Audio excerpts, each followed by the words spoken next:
wouldn't protect his belongings from being looted. That thought spurred him to race to his cabin.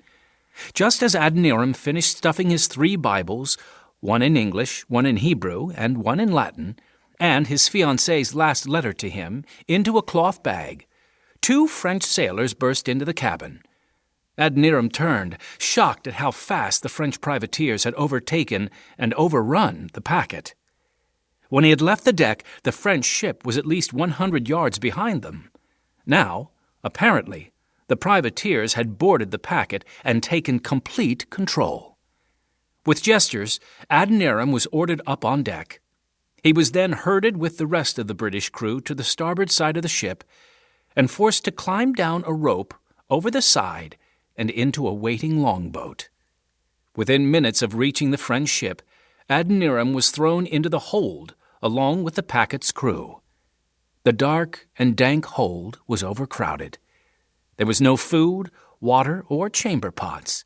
The only illumination was a dull shaft of sunlight that filtered down through the dusty air of the hold. Dark thoughts taunted Adoniram Judson as he sat in the overcrowded hold. He would never see New England again. It would be only a matter of time before the French privateers dumped him overboard, as they liked to do with their prisoners. Now he would never see East Asia. All his efforts to become a missionary had been in vain. He had given his all just to drown in the middle of the Atlantic Ocean. Hot tears rolled down Adoniram's cheeks. As a child growing up in Wenham, Massachusetts, this was not how he had imagined his life ending. Chapter 2. Puzzles. 9-year-old Adoniram Judson laid down the goose quill he had been writing with and picked up the bottle of sand. He shook the sand gently over the paper, blotting the ink. When the ink was dry, he carefully tipped the sand back into the bottle and folded the paper. He placed the paper in an envelope, sealed the envelope with wax, and quietly slipped out of the house. He smiled with relief as he rounded the big elm tree opposite the church and realized that for once his little sister Abigail had not followed him. Adoniram guessed she was probably playing with their baby sister Mary. As he walked along the dusty street, Adoniram felt the envelope in the pocket of his woolen pants. He was on a secret mission, a mission that he hoped would bring him fame. When he reached the general store, he walked purposefully up the 3 wooden steps that led to the door. He stopped at the top of the stairs to make sure no one from his father's congregation, other than the postmaster, was inside. Thankfully, only a farmer and his 2 children, whom Adoniram did not recognize, were in the store. Adoniram entered the store and walked to the back where the post office was located. He placed the envelope on the counter. "I would like to mail this to Boston, sir," he said politely. "Boston, eh? And what would a young man like you be wanting with someone in Boston?"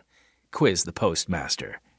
After reading the address on the envelope, he added with a chuckle, "A newspaper editor, is it? Has something been happening around Wenham that I should know about?" He reached over and tousled Adoniram's curly, chestnut-brown hair. Adoniram felt himself blushing. He had not imagined he would have to explain himself to the postmaster. Just then, the door opened and several men entered the store. "You got any of that apple cider left, Jonah?" one of them asked in a booming voice. To Adoniram's relief, the postmaster took his attention off him. "Sure have. I'll be right with you," he said to the man, placing the letter on the back counter and smiling at Adoniram. "It's as good as sent, young man," he said. "Now be sure to give my regards to your father. He preached a mighty fine sermon last Sunday." Adoniram nodded politely and headed out the door into the early fall air. As he walked home, he hoped winter would not arrive too soon. The last 2 winters, 1795 and 1796, had been particularly harsh in Wenham.